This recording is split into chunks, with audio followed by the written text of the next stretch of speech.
What? Who? Oh, I must have dozed off. Perhaps we need a spot of tea to wake us up.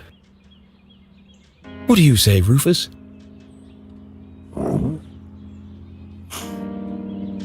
Yes, quite right. Better get back to work. This book won't write itself. Maybe I should start somewhere easier. I'll come back to the prologue later. The sun rose over another perfect day in picturesque Arthurton.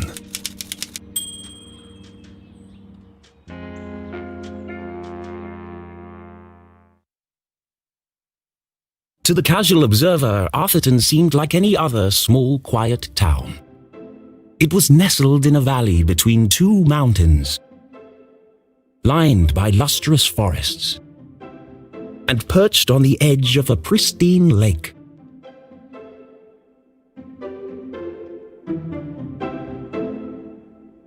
It had a main street with all the essentials, including a place to sip coffee. It had schools, a college, a church, and a police station. It even had a museum no one ever visited. It was the kind of place you might find anywhere on your travels. Typical, maybe even forgettable.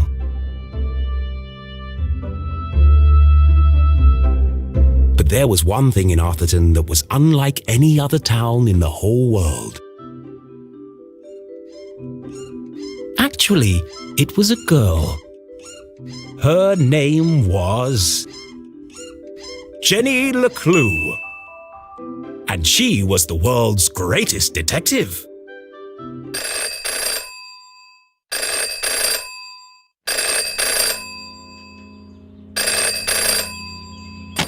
Finkelstein residence. Oh, hello, Glenda. Yes, he said he might ring. Okay, patch me through then.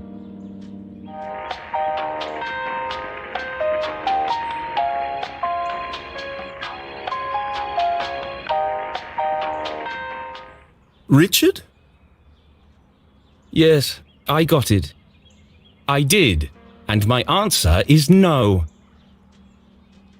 I understand that, but... Well, yes, of course, but... No. Nothing is settled. I'm not going to do it. It goes against everything my books stand for. No, not yet, but... If I could just... Please, listen to what I'm saying.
You don't understand what you're asking for. You want me to turn Jenny's world upside down? Kill off my characters and destroy everything I've built over the last 30 years? Fine. I'll give you what you want. But I warn you, I'm a stream of consciousness writer. And you have unleashed my fury. Good day, sir.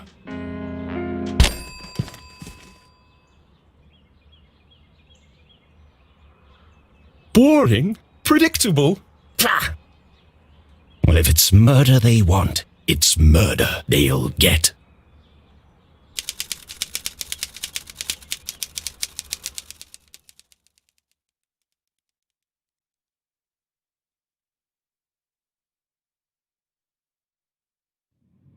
It should have been another perfect day in Arthurton. But today was different. And nothing would ever be the same again. To begin with, Jenny Leclue was dead.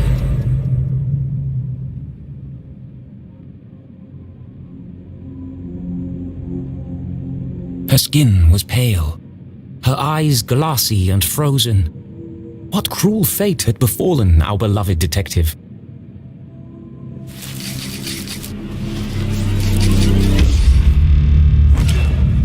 No. Never move the victim. Mrs. Leclue, she's doing it again. Jenny Leclue, you are a dead body. Dead bodies don't talk.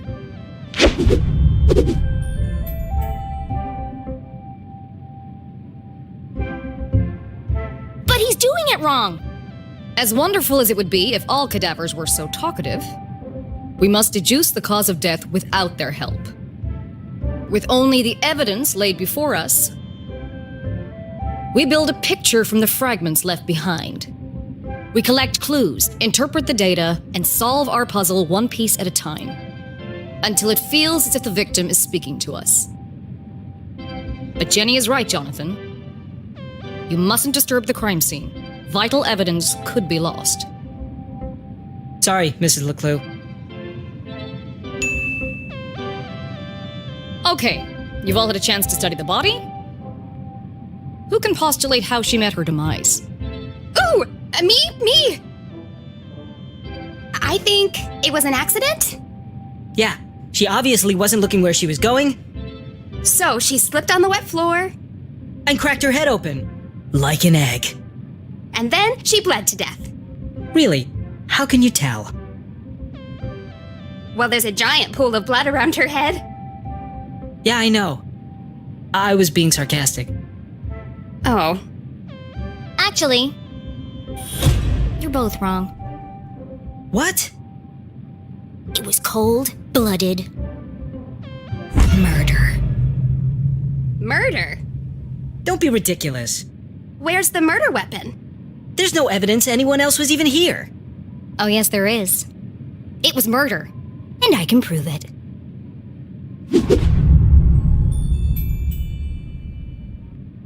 Jenny had read all the books. She'd absorbed all her mother's teachings. But there was nothing quite like getting your hands dirty. How many people get the chance to solve their own murder? The first step in any good deduction was collecting evidence. Seemingly insignificant details could provide a vital piece of the puzzle. First, I'll search the crime scene for clues. Then she'd analyze the data. And finally, Deduce the real cause of death.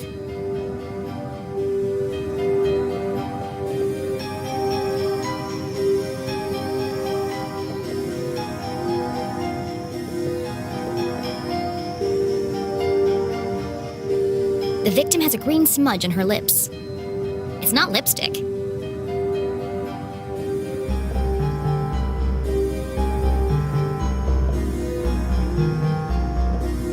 without her trusty bifocals, Jenny couldn't see the nose in front of her face.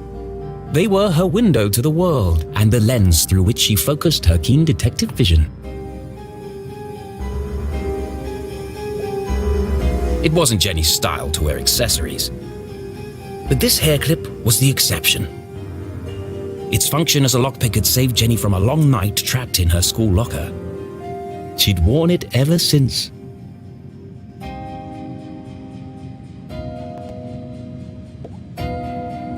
What a waste of perfectly good coffee. Jenny's love for coffee was almost as strong as her passion for crime solving. Chalky green residue on the rim. Smells like burnt matches. Jenny's blue sweater was scruffy and quite uncomfortable.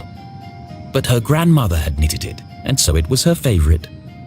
The more it itched, the closer she felt to her.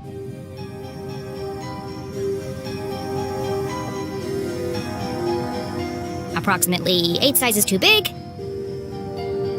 and covered in mud. The floor is wet and slippery, but also immaculately clean.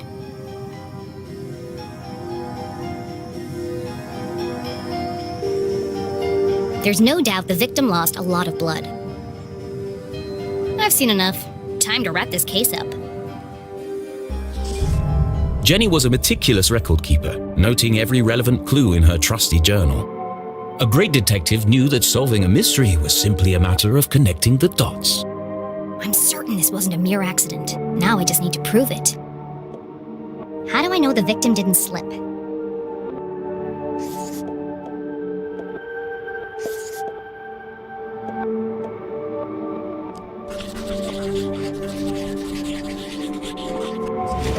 The victim's boots are filthy. They should have left big muddy footprints on the floor. So where are they?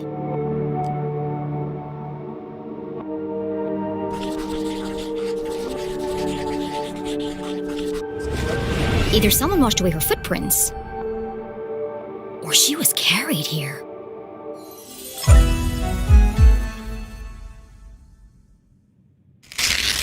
okay, that proves she didn't slip. So how did she actually die? What was the real cause of death?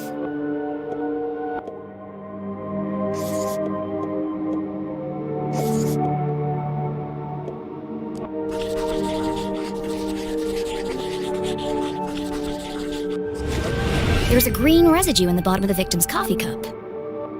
It smells of burnt matches. Phosphorus. Also found in common garden fertilizer.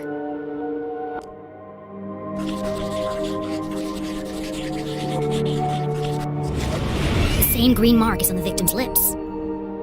Her coffee was spiked with fertilizer. Someone clearly wanted her dead.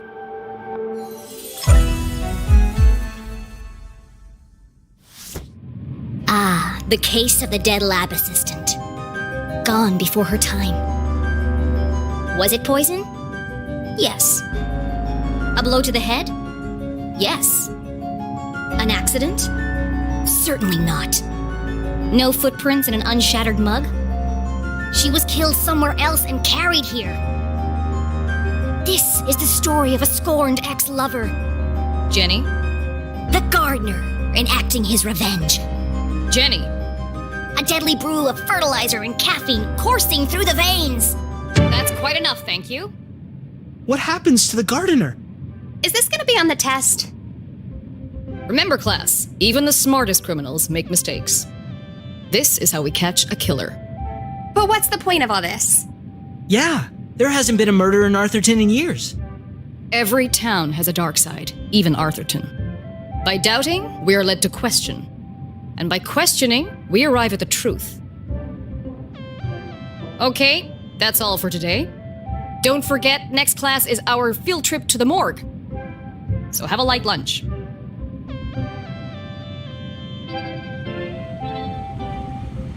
The students need to think for themselves, Jenny. That's why they're here at Gumboldt. To learn. I just figured we all had places to go. Speaking of which, And where are you off to, young lady? I'm a dead body mom, remember? Dead bodies don't tell. See ya! Wait, before you go, I have something for you. Cool! What is it? If I told you, that would spoil the fun, wouldn't it? The Leclues didn't simply hand each other presents. They hid them. It was a family tradition, and Jenny had developed a sixth sense for finding them. With her trusty magnifying glass at her side, nothing eluded her.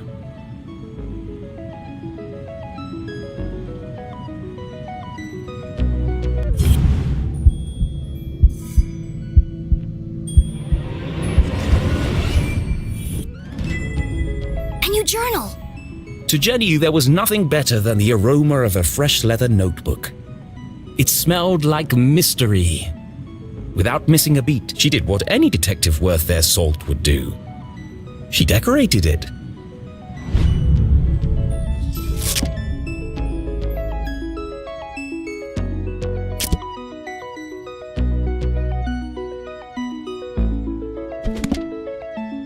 A new journal meant new adventures. She imagined all the thrilling cases that would soon fill its pages. And on the first page, her mother had written an inscription. A great detective never gives up. Love, Mom.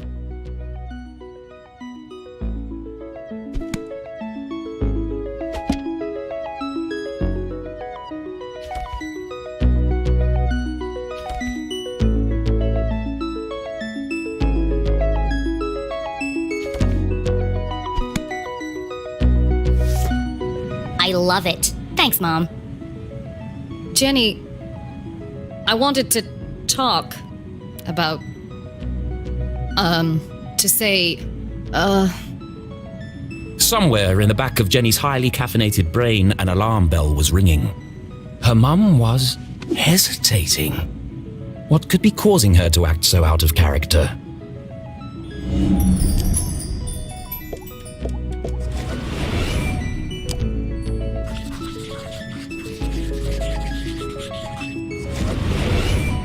arms, furrowed brow. Jenny saw it coming from a mile away. Her mother was about to get Emotional. I've really gotta go. No, Jenny, wait. I need your help. What? Really? Jenny couldn't believe her ears. It was extremely unusual for her mother to ask for help. It must be something very important. Tracing the steps of a deranged killer? A cold case that only someone with Jenny's expertise could solve?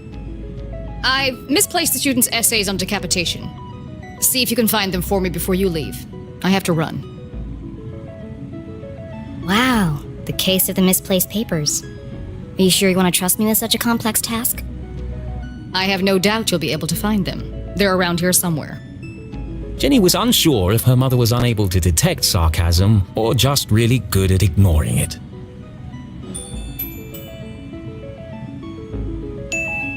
Okay, Mom. I'll find them before I leave. On one condition. Yes? You have to let me help grade them. One of Jenny's favorite pastimes was grading papers. Nothing pleased her more than giving a big shiny F to an overconfident student. Don't push your luck. Please. Okay. Yes. Find the papers and go straight home. But I'm meeting Keith tonight. No buts, remember? Oh, I'm sorry. Maybe I'm still feeling the effects of being poisoned for your class. Well then, I have the perfect antidote. You're staying with your cousin this weekend, and you still need to pack. This again? Look, I've considered your offer, Mom, and I'm going to have to decline. I'm old enough to take care of myself. I'll be back late tonight. There's meatloaf in the fridge.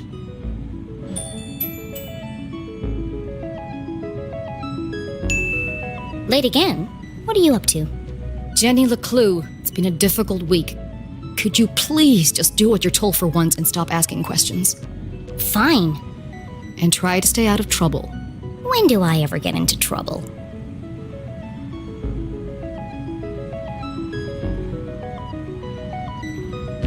All right, let's find these papers and get out of here. One of Jenny's earliest memories was making raspberry jam with her mum. It's the perfect substitute for blood in class demonstrations. And better tasting than the pig's blood the textbook recommends.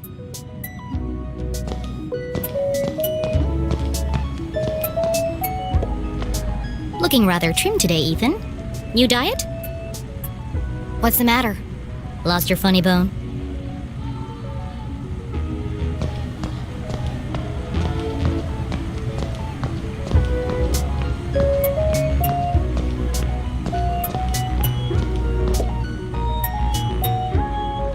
Becoming a great detective took more than book smarts. You needed real-life experience. And Jenny was always on the lookout for a chance to get her hands dirty.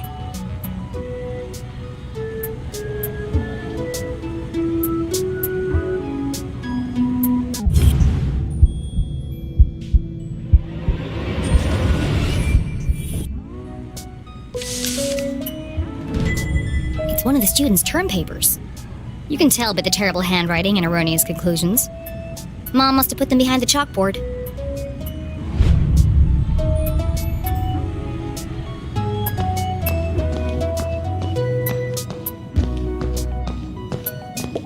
Please do not touch. Someone must be running an experiment.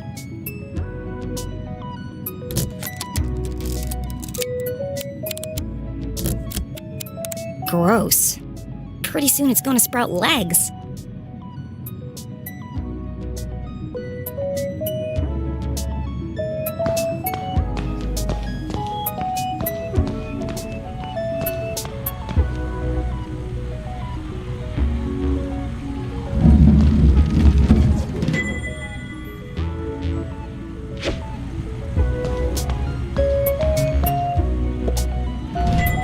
Found you. Time to get out of here.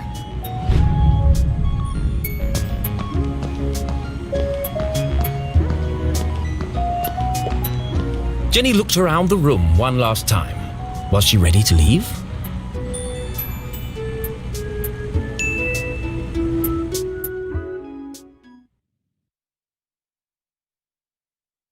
so she wasn't really dead. That would be silly. No, Jenny was alive and well and ready for another perfect day in Arthurton.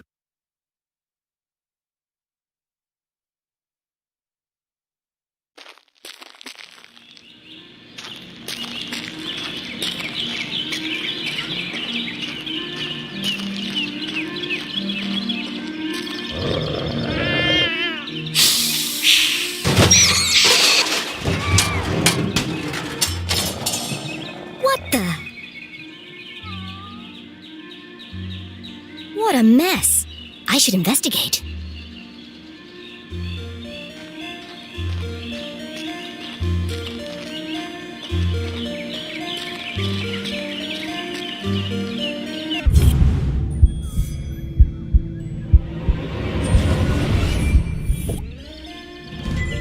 Jenny had an instinct for sorting treasure from trash. To the untrained eye, this was just a discarded piece of an old postcard. But to Jenny, it was a mystery waiting to be solved. I should keep my eyes open for any other pieces.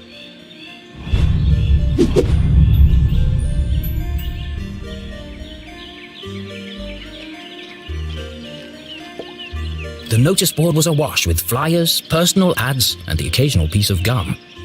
I'm amazed anyone can find anything on here. Fortunately, Jenny had a useful trick to use in a situation like this. Mom always says, a great detective eliminates the noise. Focus on the details, and you'll find clarity in the chaos.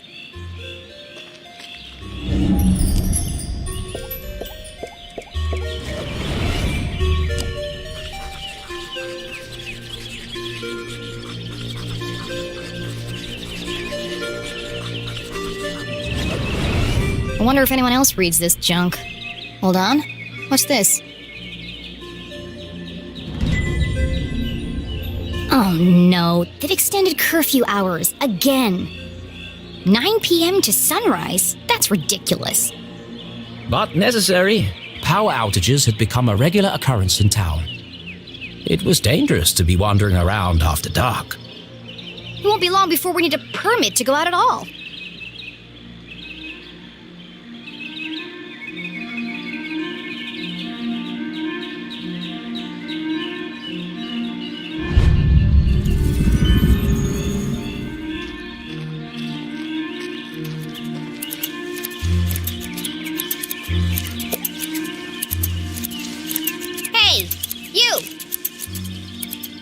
Oh, hi there!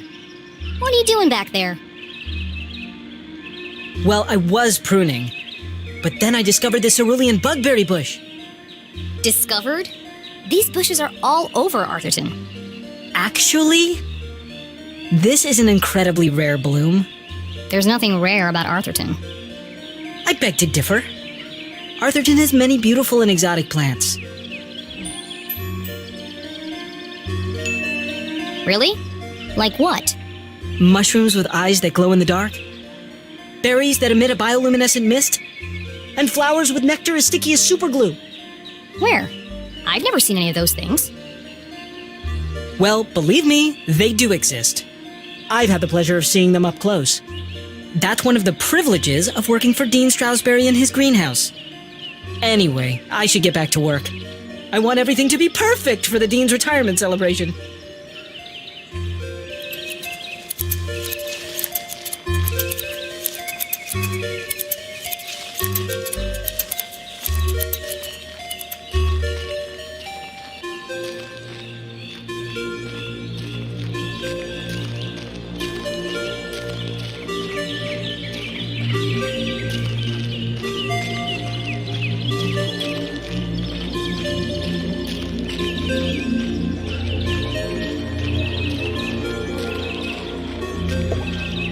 Signs and decorations adorned the entire campus.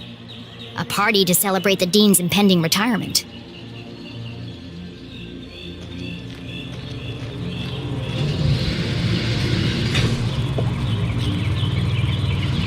Left!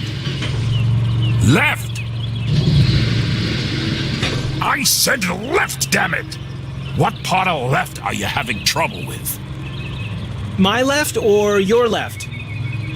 My left. Obviously, I mean my left. Why would I mean your left?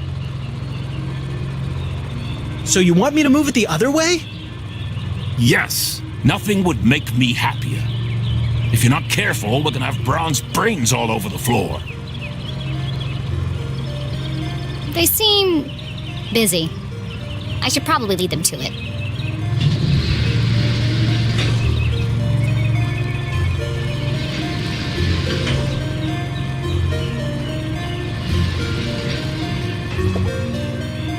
Hello, Mr. Strasberry. How are you today? A jolly gentleman, the Dean was often seen shaking hands and kissing babies around town. He's also Mom's boss. But more than that, he was her loyal friend. What do you think, Jenny? The Dean had dedicated his life to Gumboldt, and the townspeople had spared no expense in their tribute to him. Quite a striking resemblance, Mr. Strasberry. It's a scary thing, Jenny. Retirement. Great excuse for a party, though. What will you do when you're no longer the Dean? I've been trying not to think about it. This place won't be the same without you. Things change, Jenny. Time marches on, and we must do our best to adapt. It's going to be difficult, but I'm sure we will get through it. What do you mean, we? Do you think they made my belly too big? It's probably just the perspective, Mr. Strasberry. You are a clever one, Jenny Leclue. Speaking of which, have you been practicing your detective skills? Have I? Of course, always. Well then, I have a challenge for you. I bet you can't guess what I ate for breakfast. At last, a real challenge for Jenny. A fiendishly difficult puzzle that would take all her wits to solve.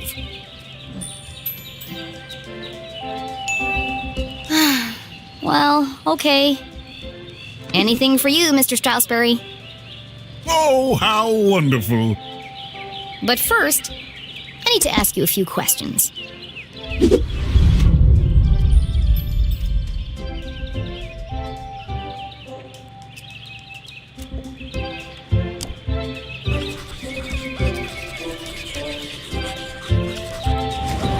It can't be dandruff. He has no hair. I have a hunch it's powdered sugar.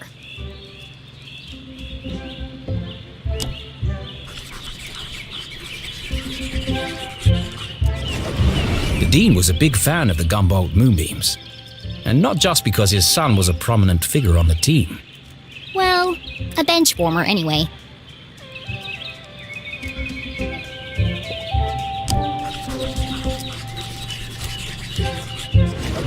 Looks like he accidentally put a spoon in his pocket instead of his pen.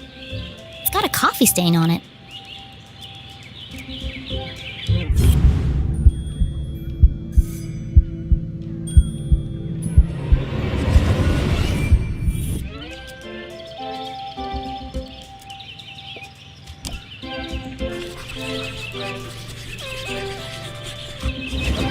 A thick bundle of note cards poked out of the Dean's pocket. What's he keeping so close to his chest? You've been making a lot of notes, Mr. Strasberry. Oh, I was intending to make a speech on Saturday. Why have you scratched out so much of it? Your mother suggested I keep it short, and quite right, too. I must have rewritten it 20 times by now. I just can't seem to find the right words.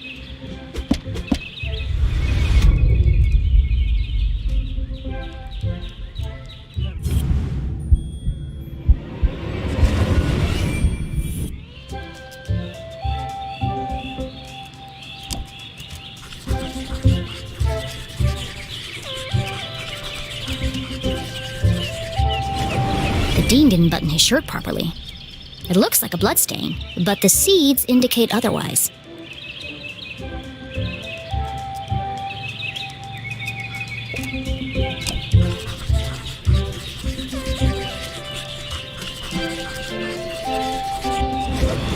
his watch is slow. That's unlike the Dean. He's usually very punctual. Your watch is 45 minutes slow. Is it? Oh my. That explains why there was no cheesecake left in the cafeteria. My head's not screwed on today. Thank goodness you noticed, or I'd be late for my meeting with your mother. Oh, really? She didn't mention anything to me. Oh, well, of course she wouldn't. It's nothing important. Why are you meeting then? It's just, she's helping me finalize my plans for, Your party? Yes, that's it. My retirement party. Thank you. Are you okay, Mr. Strasberry? Of course. Now let me just fix my watch before I forget.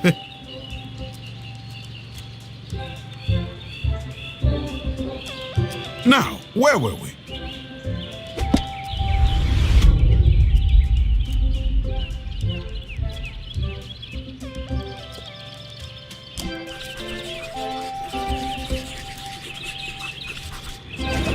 Ipsa scientia potestas est.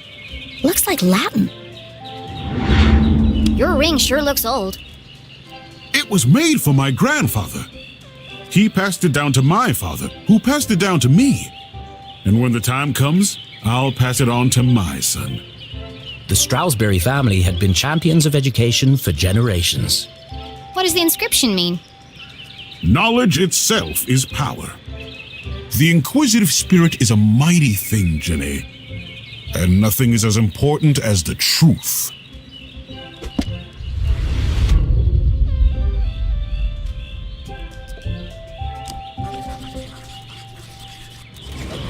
For the Dean, being covered in plant life was not unusual. His work as a botanist was renowned. Looks like you're carrying some extra baggage today, Mr. Strasberry. Well, I do have a lot on my mind. I was referring to your legs. Oh, thank you. I have been doing my daily calisthenics. No, I mean the sticky stuff on your pants. What? Oh! Hitchhikers. I've been working on a new orchid hybrid in my greenhouse. They're beautiful, but the leaves are quite clingy. I will say, I am looking forward to spending more time in the dirt. So, what do you think, Jenny? Can you guess what I had for breakfast? Sure, Mr. Strasberry. I've got everything I need to solve this mystery. What did the Dean eat for breakfast?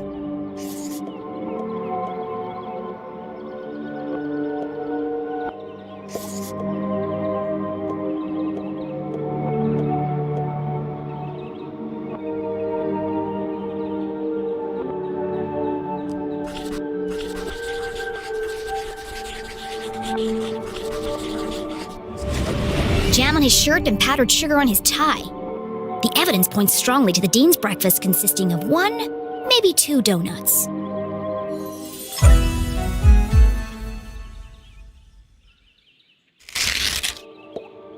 What else can I tell about the Dean's morning?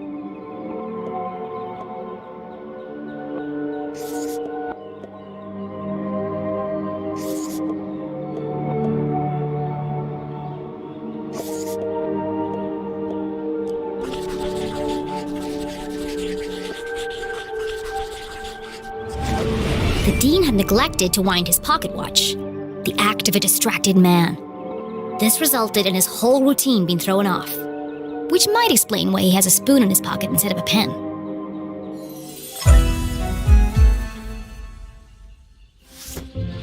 You had a donut for breakfast. Yes? I'm guessing... strawberry. How did you know? That part was easy. You always have donuts for breakfast. But something else caught my attention. Oh? I think you have something on your mind, Mr. Strasberry. You are usually a picture of precision and punctuality. But today, there's a spoon in your pocket and your shirt button is undone. My, you really are a Leclue. Your father would be so proud. Thanks. Well, I should be going. I'm meeting your son by the lake. And I'm meeting your mother in the library. What a small world this is. Too small. A perfectly small world with everything in its right place. Who would want to change that? Pardon? Nothing. See you on Saturday. Oh, yes. Until we meet again, Jenny Leclue.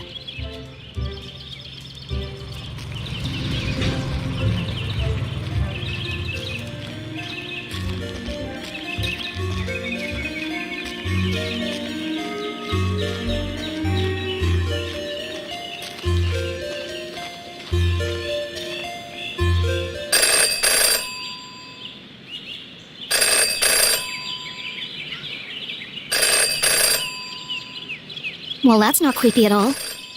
In her short time as a detective, Jenny had learned never to ignore a ringing phone.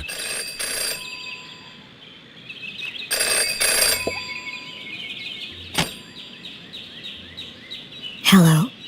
The dog barks loudest before the dawn. What? CJ, is that you? The dog barks loudest before the dawn. Really? This again? It's me, Jenny. We don't need to do this. I have no idea who you are, and I know no one by that name. The dog barks loudest before the dawn. Fine.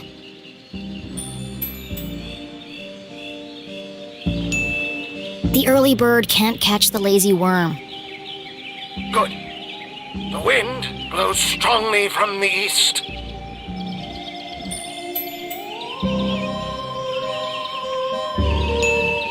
People in glass houses should invest in curtains.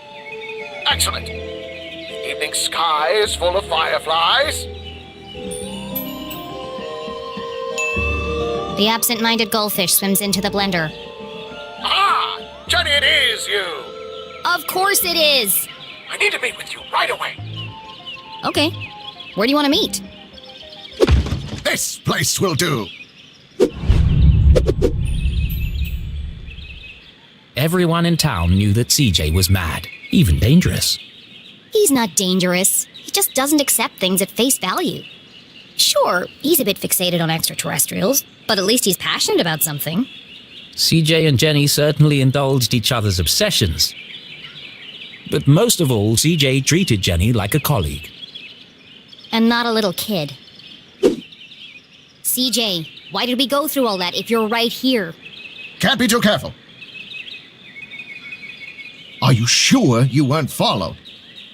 Who would be following me? Shh! This place is compromised. We don't have long to talk. Now, what did you want to talk to me about? What? You called me. Did I? Why? Talking to CJ was a bit like navigating a maze. You had a rough idea of where you were headed, but you couldn't be sure you'd ever get there. I'll help you figure it out.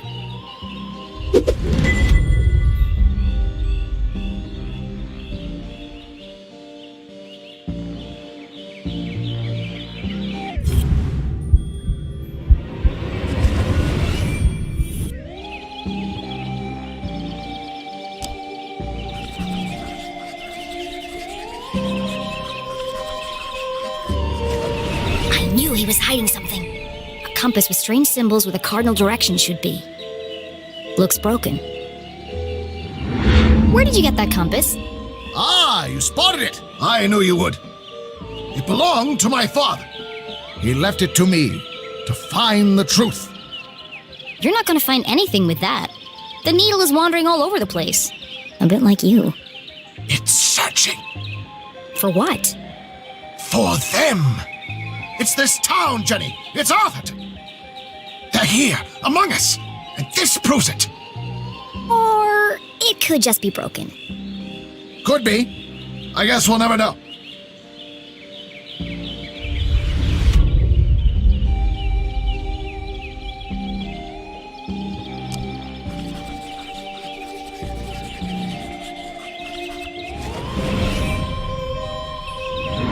Is it your birthday, CJ? Birthday? Whose birthday? Clankson's birthday. But Clangston died on his birthday. Assassination? Possibly. Abduction? Almost certainly. CJ, the card? Oh, it's for you.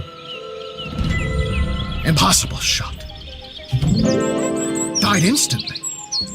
No suspects. No human suspects, anyway. Thanks, CJ. That's, thoughtful. I didn't think you'd remember. I know what it's like to lose something important to you. Now triple shred and incinerate that card as soon as possible! It's got my fingerprints all over it!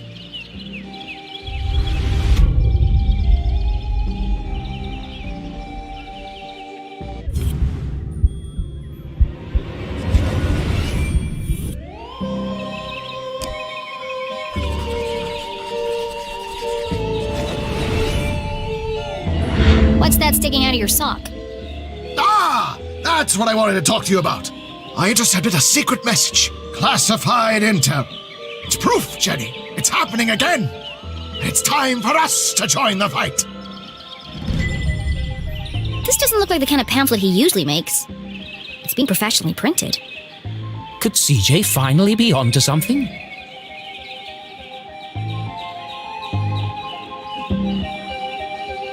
Oh, it's just part of a cereal box.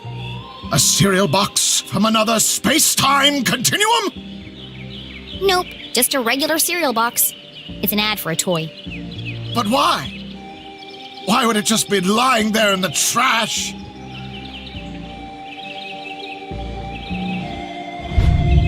I'm sorry, CJ.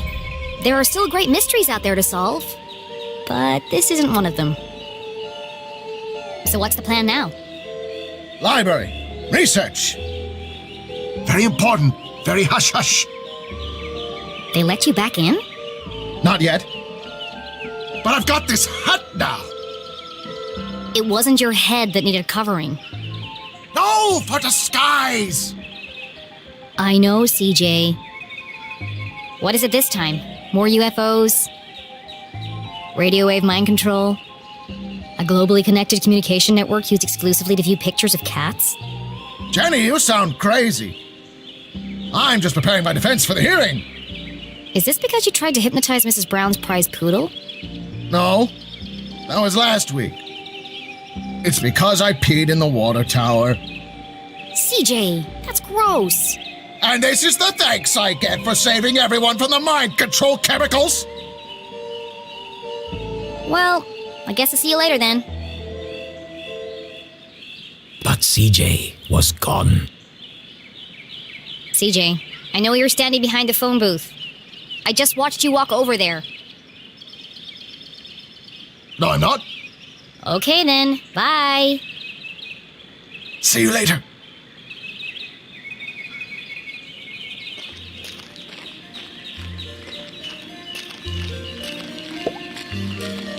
Hey! Ah! Damn, that's the third time today. Oops. Hi, Jenny. Great job solving that case today. It's really cute the way that you and your mom work together. I wish I was that close with my parent. Enough chit-chat. Got anything new for me? Oh, yes. This is the real deal, hot off the press. I haven't had a chance to distribute these yet, so keep them to yourself. Ada and Jenny belonged to one of the oldest societies in Arthurton. An eclectic band of treasure hunters, collectors, creators, and dealers. Together, they were known as Sticker Club. For generations, Gumboldt students had been hiding and finding stickers all over town. Officially, Jenny was too young to join. But she'd found so many stickers on her own that they'd made her an honorary member. Let's see. Nice crisp edges, rich colors. Very tacky. Thanks. I spent all week making these. If only you spend as much time in your schoolwork, you might not be failing my mom's class. Jenny thought to herself. It's to celebrate the dean's retirement. I'm super sad that he's leaving, but... It's a perfect reason to make new stickers. Exactly. Oh, We're going on an epic sticker hunt before the Dean's party. You should join us! Even if Jenny had wanted to join them, And I don't. she knew she'd be stuck with her cousin all weekend. Thanks, but I work alone. Oh, okay. See you around, Jenny.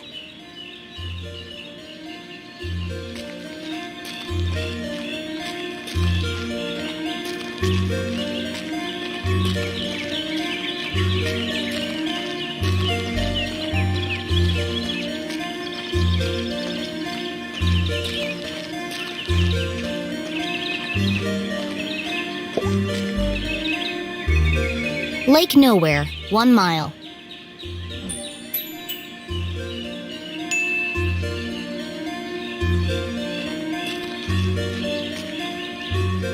Stop!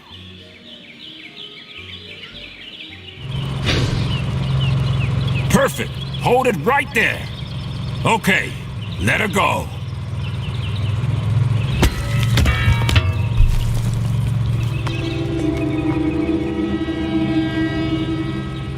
Oh dear. That was ominous.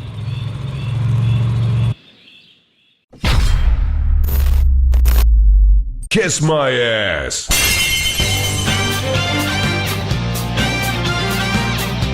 Don't forget to subscribe!